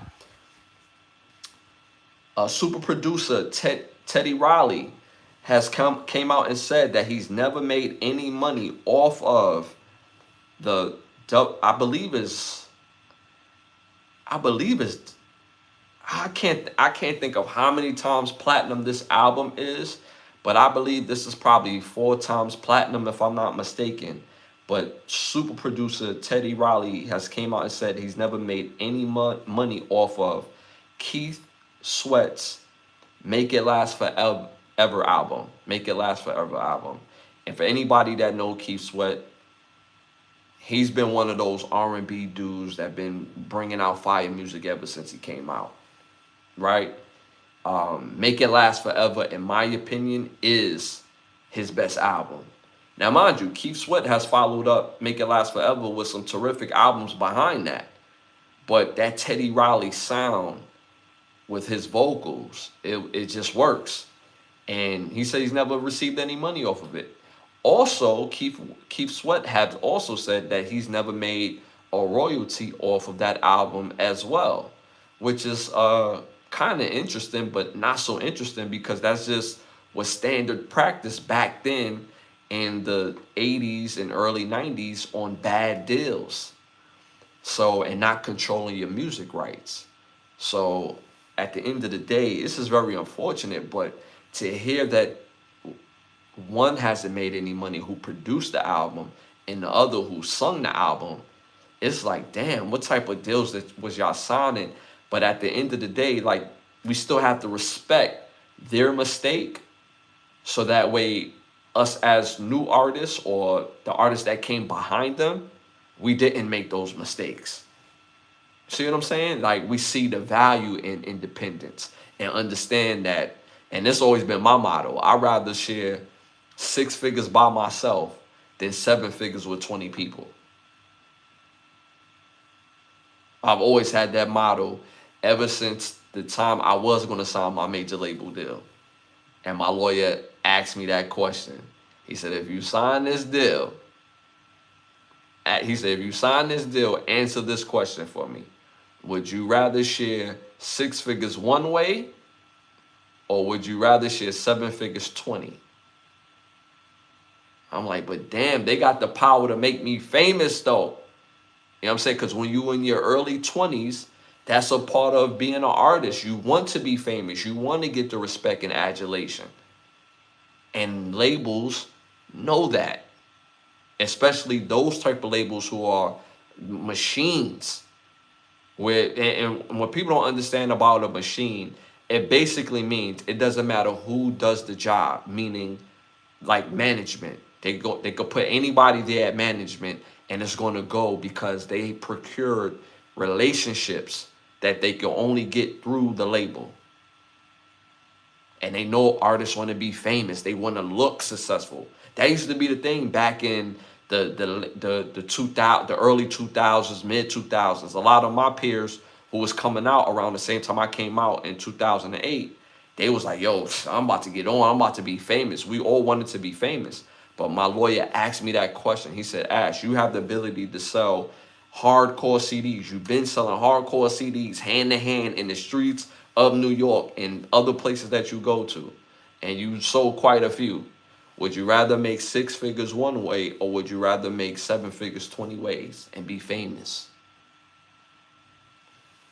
He said you could work to being famous, but be talented. You're talented. I was like, damn, it made sense. But because of that, when I see all the artists from the 80s, 90s, 2000s, and when I came out like 2008, 9, it you know, my first project around that time, it was like, yo, this is easy for me to, you know, make that decision. So when you hear this album, Make It Last Forever by by Keith Sweat, produced by Teddy Riley, which I believe, I haven't looked it up officially, but I believe that album is at least 4 times platinum. You have the producer and the artist. The producer is saying he never made a dime off that money. You have the artist that said they never made a dime off that money. So who has the money? Yeah, y'all be famous. Y'all go to y'all little clubs. Yeah, get the little chain. Y'all like that chain. Get that. Ooh, you making the label look good. But ain't getting none of that money. And they recouped and then some. Because if y'all know anything about Teddy Riley's history, they recorded those albums in the PJs. You got the whole studio up there. The pre-production studio, the hardcore work is being done in there. So they recoup then some, where everybody should be eating. And neither one of them said they made a dime. I mean, do y'all believe it? I believe Teddy Riley said he hasn't made a dime. Teddy Riley said he doesn't believe that Keith Sweat hasn't made any money. He feel like he made some money from that album, but you know, to keep it cool, he's saying that he hasn't made any money from that album. And let's say Keith Sweat didn't make any money from that album. So again, you have producer and artist that didn't make a dime. So who did? If you have the producer who's producing and helping with the writing, and you have the singer who is singing, and also, y'all don't know, Keith Sweat is a writer as well. If you look up a lot of great R&B artists, not good, great R&B artists from that same time, 80s, 90s, now going into the 2000s, late 2000s, and 2010s, Keith Sweat has written for damn near everybody. So you have those two powerhouse made an outstanding album, go basically, I'm going to say 4 times platinum, and neither one of them make a dime. Again, that's criminal. But thank God for their mistake, because artists like myself and any other artist who's independent is like, damn, I'm going to learn from your mistake. I'm not going to be no fool. But the fact that they didn't make any money is criminal. And that's such a fight. You could listen to Make It Last Forever right now, and it still hits. Matter of fact, a few of those songs on that album is like TikTok sounds. And this album came out in the late 80s. We in 2026, bro. 2026, and that shit still hit. So can you imagine when it actually came out? And they didn't make no money off that album, which is crazy. No royalty checks, nothing. Crazy. Crazy. A shout out to fam, Keith Sweat. The album was initially certified gold in March 1988. Platinum shortly after that. 3 times platinum by April of 1994. So if it was 3 times platinum by 1994, so from 1994 all the way to 2026, me personally, I'm going to throw another M on that thing and say 4 times platinum. I'm going to throw another M on that thing. Even if it's not the exact 4 times platinum, it's damn near close. So can you imagine the rage? It looks good when you sign and you shine and you're standing next to all the who they say is important, but your pockets ain't reflecting that. And mind you, Teddy Riley does well financially. But again, just because he does well financially doesn't mean he's not due to his work. That's a part of his creation. Without his genius on that album, it wouldn't have worked. Without Keith Sweat, with his vocals and his writing ability, it wouldn't work. And neither one of them make no money? That's dirty. That is dirty. The music business is dirty. I tell artists all the time, if you really want to make money into becoming an artist, it takes years to do so. It takes years. You have to learn placement. Do the research on placement. Do the research on ownership. If you do sign with a major label, if you do sign with an independent label, understand what it means to let the label use the music so that way you can make the money. So let's say you don't own your music with that independent label or that mainstream label. Let's say you sacrifice the song just so that you could perform and make all the money from your performances. Not to mention there's mechanical rights on the second part of that you're always going to be able to make. because of the publishing, because of your vocal. Even though it's not a big portion, it's still a portion, because the lion's share of any song always go to the producer and the publisher and the person who actually wrote the record. So if you're the singer, there's piece of it that you could have on it, but if they pay you up front, they pay you up front. But if you could really make that money by touring, and you don't have to give that money back to the label, you done wrote yourself your own check. And not only that, you could use what the label do with that song to promote you, and now you can promote yourself. It's not rocket science. It's not rocket science. I'll tell you that much. It's not. Shout out to 666. Appreciate you for tapping in. This is not the podcast for that. We're not here to troll. If you're here to troll, I'm going to show you the door. We're going to hook you over some tickets to the block party. If you're here to show love, we'd be glad to have you. But if you're here to troll, it's not the pod for that. We don't do the bots. All right, y'all, moving on to our next hot topic. Actress Jasmine Lewis. She's most famously known for being in the movies The Barbershop. She plays Ice Cube's wife in The Barbershop. So anybody that have ever seen the Barbershop movies, she plays the wife in the movie, right? So actress Jasmine Lewis has officially accused actor Anthony Anderson of sexually assaulting her on an elevator during a movie press run during a podcast interview. Let me know what y'all think about that in the chat. Again, actress Jasmine Lewis, again, famously known for playing the wife of Ice Cube in Barbershop. She's officially accused actor Anthony Anderson, of sexually assaulting her on an elevator during a movie press run while on a podcast interview. Let me know what y'all think about that in the chat. And again, hit them likes, hit the 100s. It helps with the growth of the show. So let me go back up real quick. Shout out to fam.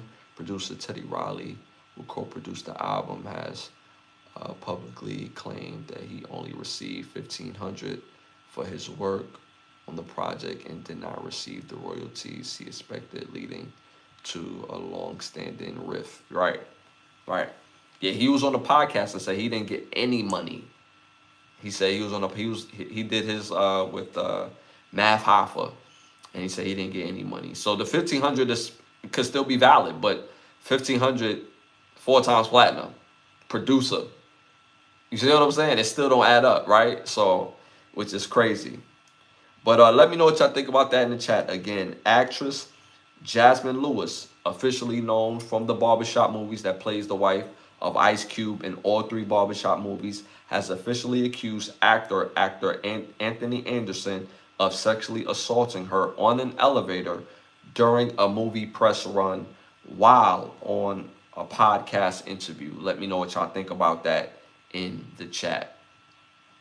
Shout out to Shay. Shout out to Shay. Big Shay in the building. Oh my God, I hope it's not true, but you just never know what type of demons people possess, even if they're famous.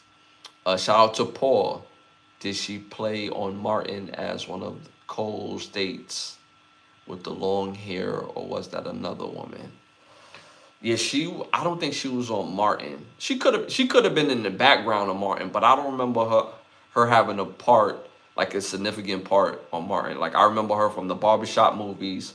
I remember her in How to Be a Player. But she's in a lot of like she got a lot of movie roles, but I wouldn't say she's in a lot of independent movies, but that's like the movie that I think that people have seen. Like, a lot of people have seen the Barbershop movies. She plays the wife in all 3, playing Ice Cube's wife in all 3 of those. And that's where I see the connection, if this was to be true, because both Anthony Anderson and her was in both Barbershop movies. They both was in part 1 and part 3 together. She was also in part two, but I'm saying where they could have actually had contact was during either part one or part three of those movies. So if this is true, um, this is not a good look. This is not a good look. I say it all the time. It takes a lifetime to build your reputation. It takes a moment to ruin it. And this particular allegation, all in itself, this does not look good. This does not look good if it's true. And she gave a detailed account of this accusation. Again, accusation. I have to say this, accusation. If this is true, this does not look good. You've seen what they did with the kid from, he played Easy E. If y'all familiar with the Straight Outta Compton movie, he played Easy E. He was also in the show The Shy. And his love interests on the show have made claims and accused him of inappropriate behavior on set. And that took him completely out of the circle of, I won't say of acting, but you don't see him in much after that, right? And he was soaring. His career was soaring. You started to see his star really rise. So that type of accusation can be very damaging, especially if it's true. Now, when it's not true, I mean, y'all know how I feel about that. When you're accusing people and these things are not true, you should be brought up on charges. But if this is true, if this has any form of merit, this is not good. Anthony Anderson have always been a standout actor. Anthony Anderson, in my opinion, has always been in scenes with movie stars and stole, like he's still scenes. He's a steamseller. He's a great actor, whether it's comedy, whether it's a more serious role, whether it's a straight guy. What I mean by straight guy, a person that's not supposed to be the funny guy. He sets everybody else up, right? He's always done well in different forms of acting. This is going to be very damaging to his career and his and his name.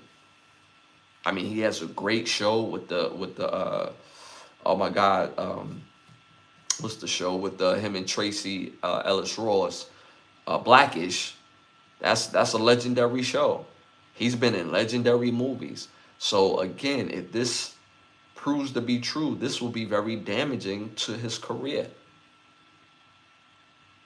And this will be another brother that, again, it's like, yo, you had the world at your feet, and it's like, damn, you know what I mean? So this is very disheartening. And if this is true, imagine the trauma that Jasmine Lewis has gone through regarding this. To hold that in, and and again, we don't know whether it was the first barbershop or the third barbershop, or maybe there's another movie that they was a part of that I don't know of. But she said this happened. She said that she was in the elevator with him. She also said that she was in the elevator with him and two of his other friends. He basically came up to her and said, "Yo, I'm gonna get what I've been wanting." He gave a look to the other friend. They stopped the elevator. He tried to unzip her jean outfit that she had on, and was trying to get favor with her by taking her clothes off, and they was in the elevator tussling. And these are her words. These are her words. So me personally, the fan in me of Anthony Anderson, hope it's not true. The man in me, hope it's not true. To see a brother that really came through the ranks, build his career, build his name. Because I remember seeing Anthony Anderson way back in the day in the 90s on a show called Hang Time. I remember him on that show. That's why I first seen Anthony Anderson, where he stood out. And the show wasn't even about him. But if this is true, hey man, you gotta pay the piper, bro. If this can be proved, you gotta get up on out of here, straight packed up. I don't respect any type of person, especially men, that take advantage of women sexually. I don't respect that. Not at all. Not at all. We don't play those games over here. And I don't know, maybe because I grew up around a lot of dudes, you know, there was always a lot of competition in sports and talking to women. So it's like, yo, you don't need to resort to that if that is true. The worst thing a woman can say is no. Guess what? No means no. It's cool. It's cool. Fellas, follow my method. If you really want to get some and you want to get straight to the point, ask 100 women, hey, you want to have sex? Ask 100 women. Like, literally ask 100 women. And the one that like you is going to laugh and you going to mess around and get some sex. Now, if you ask 100 women and you play the law of averages, one is going to say yes voluntarily. You don't have to resort, if this is true, into gaping tactics. So I don't respect none of that. Gaping tactics, and yeah, I get what I'm saying when I say gaping. Gaping tactics, I don't respect none of that, if this is true.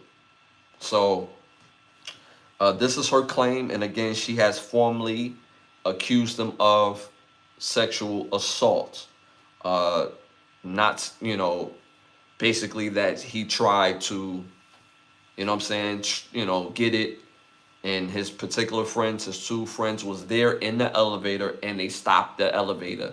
He gave the look, and this is all what she has said. Anthony Anderson has not yet replied or commented to these accusations. So shout out to the chat. I missed a few of y'all comments. Let me see if I could go back up and catch it.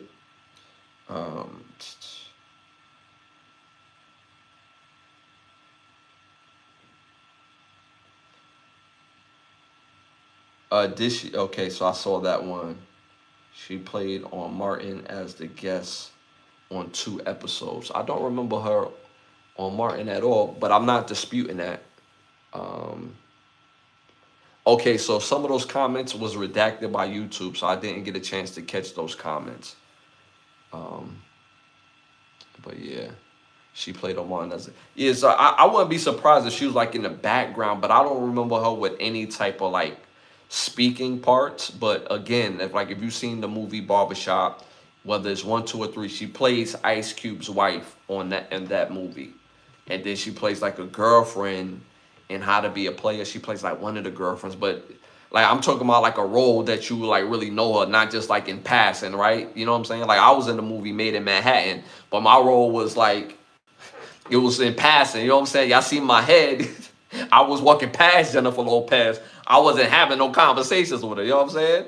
That's how quick my little part was in Made in Manhattan. You know what I'm saying? Back in 2001 or something. I was like in high school. You know what I'm saying? My little agent was like, yo, we got a part for you. Come down, Made in Manhattan. Oh, word up. J-Lo gonna be in the joint. And I'm standing there right next to J-Lo looking at her like, damn, her butt really not that big, but she's beautiful. Like, she was flawless. And she had like this big 6'7", 325-pound bodyguard just like just looking at everybody like, yo, anybody get too close and hang at. You know what I'm saying? But I caught that from my periphery, you know what I mean? But my part was like just walking past, you know what I'm saying? So I don't want to mention any roles that she had just like walking past, you know what I'm saying? I was trying to show her some love on her roles. That was me. I was mistaken her for another woman Tommy dated, and he was she left her from that's a totally different actress. That actress, she was in another movie called Sugar Hill, and she played like the girlfriend of one of the guys in Sugar Hill. The lady that you're talking about, that was Tommy's girlfriend and got taken by Jerome for sure. But yeah. All right, y'all. Moving on to our next segment. This is our Keep the Lie Live segment. So my Keep the Lie Live for this segment, for this episode is, people, be aware of your surroundings. Be aware of your surroundings, no matter where you at. Whether you're in somewhere that you're comfortable with, that you're used to, be aware of your surroundings. Even when you're home, make sure your doors is locked, your windows is locked, and you have safety measures to protect yourself. Be aware of your surroundings, even if you're with family. Because like I told you, that family word is tricky as hell. Be aware of your surroundings. There have been news that people have been walking home and they've been followed from bus stations, train stations, and been getting mauled or robbed or accosted. Either way, be aware of your surroundings. Peep the people that's in your area and realize how they moving. It is like it's inches of life and death, fight or flight. So be very aware of your surroundings, the type of people that you're with. I said this before in a previous episode. Ladies in particular, don't get drunk around people you do not know. Be aware of your surroundings. You don't know people's intention, and you have no control of the outcome. Be aware of your surroundings. Fellas, be aware of your surroundings. You don't know who's watching you out of jealousy. You don't know who's watching you because they're envious or they feel like they have some sort of vendetta with the world and you're the first person that they see. Be aware of your surroundings. Protect yourself. Understand where you're at and understand how to use your surroundings to protect yourself. Don't be walking around. I don't know, I don't think that's a New York thing, but in New York City, there's a thing about looking like a victim. And you're just looking up, looking around, like, oh yeah, that's nice. Oh yeah, that's a victim right there. We could run the game on them right there. Oh yeah, go down this alley. Yeah, you don't see it, yeah, right down, boop, robbed. Be aware of your surroundings. I keep seeing on my For You page people that are not aware of their surroundings. They in places where they have ops. They're in places where people that they don't even know is watching them negatively and want to do harm. Be aware of your surroundings. Again, ladies, don't get drunk around guys you do not know. Even if you know them a little bit.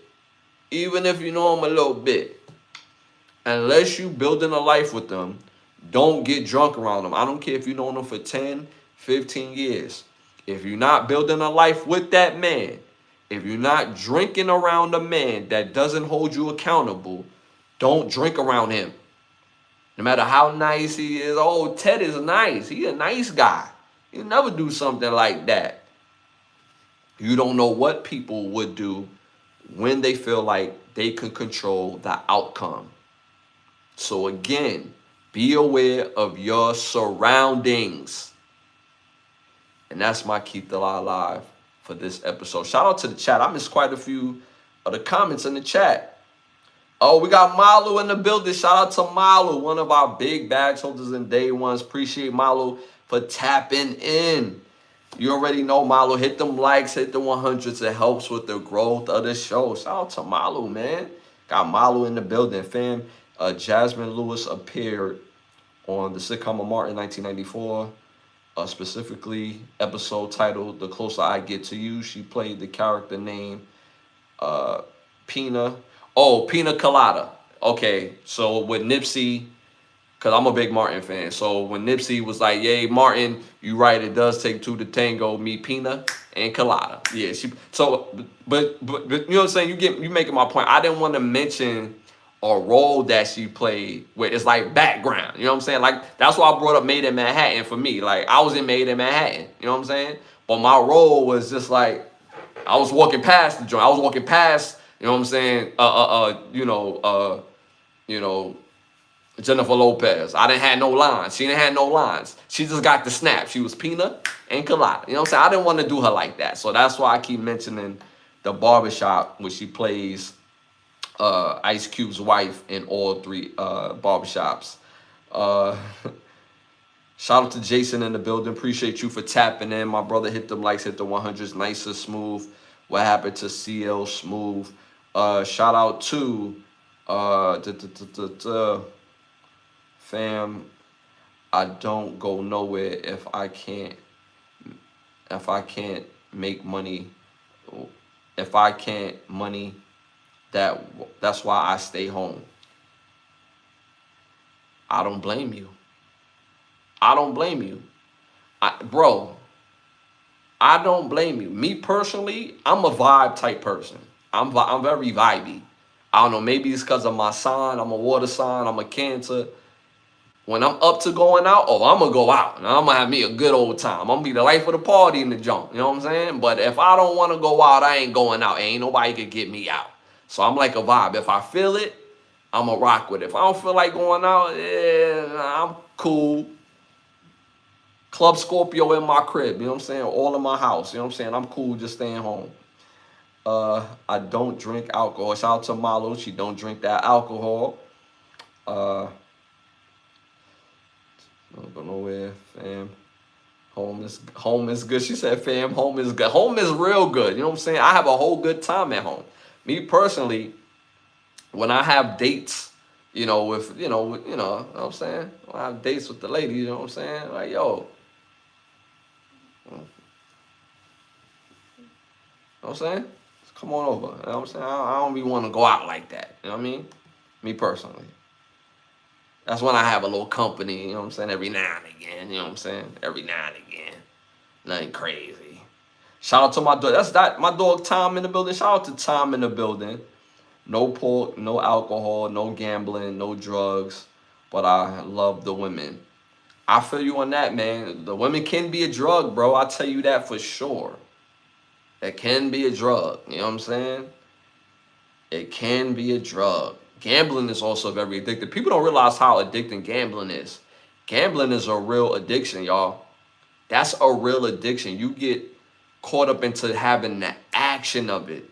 Even when you lose, it's like, yo, I could bet it back and get that money back. Trust me. Like it's an addiction, and you have to wane yourself off of gambling. That's very real.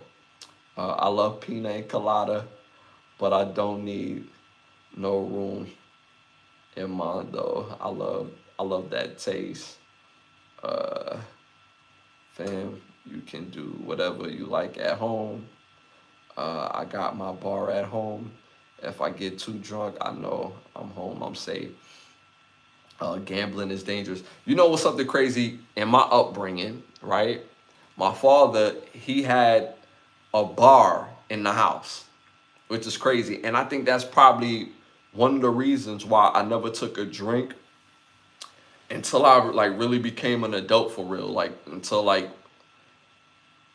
I would say like 23. Until I started working until I started working at a club as a bartender is when I started like drinking a little bit. But even working there, I didn't drink that much at all. Like at all. Like I think it wasn't until after I stopped working at the at the club, because I was using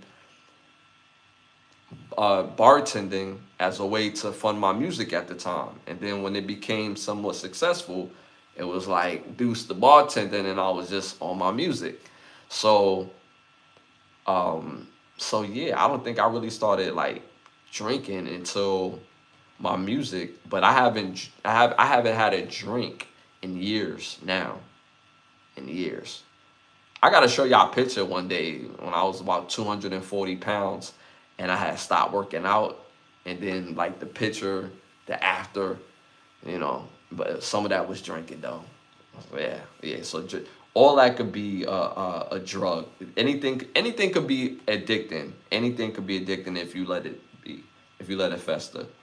Shout out to Tom. Stay blessed and balanced in life. You already know. Y'all make sure y'all hit them likes, hit the 100s. It helps with the growth of the show. it's not showing the proper amount of people that's in my live on top of that, which YouTube does. And I don't know why they do it, because once I go off live, you see like the real numbers of how many people is actually in here. But you know, but hit them likes, hit the 100s. It helps with the growth of the show. Uh, Fam, you need to get whooped. Yeah, that's my dog Fam. My dog Fam is hilarious. My dad had a bar in the basement for what for what him and his friends playing poker, and my dad came down. My father did the same thing. Instead of what they was playing poker, backgammon, and chess. You know what I'm saying? Had the bar. You know what I'm saying? All up in the crib. And you know, it was for adults. It was adult time. But as kids, me and my brother, we knew not to mess with the liquor. Ain't that something? Where there's liquor around us, but we knew not to touch it. We knew we were going to get suplexed. And actually, I didn't even have an ink to even have a drink. That rhymed. You know what I'm saying? I didn't have an ink to drink, which is crazy. So, but yeah, for sure, we grew up with a bar in the house too. And it was kind of fly, though. I ain't going to hold you. It was kind of fly. It was kind of fly. But yeah. Yeah, but y'all been absolutely amazing, man. Each and every episode. Again, I'm on every Wednesday, every Sunday. Make sure y'all tune and tap in. Show major, major love. I do pop up throughout the week, so hit that like, hit that subscribe, hit that share button. I have over 600 rewatchable videos of this podcast on the Can the Brothers Get a Rap playlist right now. There's also some brand new videos uploaded right now. So make sure y'all tune in, leave them comments. I've been seeing y'all comments. Continue to show love in the comments, like them videos, and show and share, and continue to show major, major love. I appreciate it immensely. It helps with the growth of the show. We're on the road to 20,000 subscribers. We're a little over 12, and we right next to 13. Like, we giving that little cheek kiss to 13. So continue to support. It doesn't cost you anything. Now, if you want to be a member, take advantage of the memberships, because there is advantages of having memberships, and we got quite a few members in our chat right now, and they've had it for almost a year or two. So again, appreciate y'all as always. I want to thank the presenting sponsor of this podcast, which is Button Snaps, where you get to find us some movies, shows, documentaries, and original content for your viewing pleasure of $4.99. Again, that's the word button, hyphenated sign, and the word snaps.com. Also, you want to tap into me on my Instagram, you can tap in at Ashley Lovechild. And again, I post videos of the pod, music, all that other type of stuff. So stay interactive as well. Also, I want to thank Button Snaps. Be on the lookout for that new Button Snaps app where you get music directly. That's the only reason why I haven't dropped music in the time that I haven't dropped music, because I directly want y'all to get the music from the app by itself, because Apple and Spotify, they don't support us as independent artists. So again, this app in itself is going to be absolutely great. Better listening experience and a better visual as well while you're streaming. So make sure y'all be ready for that new OUV Records app. And don't forget, y'all, do not be an agent of chaos. Do not be a stain. Don't be a person that try to stand out for being negative. Have the ability to stand out by being positive. At the end of the day, the only op we recognize over here is opportunity. Hate has a location. It's just not over here. And y'all already know, from me to y'all, it's love. And I'm going to see y'all this Sunday at 10:30. And again, shout out to the chat. Shout out to the winners as well. We did some free giveaways as well. Matter of fact, I'm going to do one more giveaway before I get off live as well. And I want to thank everybody for staying engaged in the chat. My next winner for tonight's free giveaway is Fam. Shout out to my dog Fam. Make sure you hit me up on Instagram at Ashley Lovechild. Send your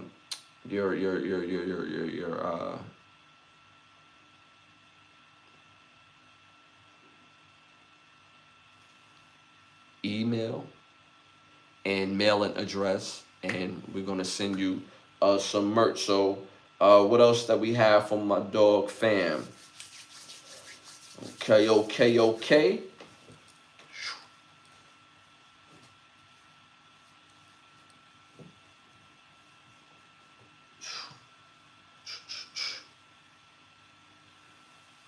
Got the OUV Records socks. Don't worry, yours gonna come fresh in the pack.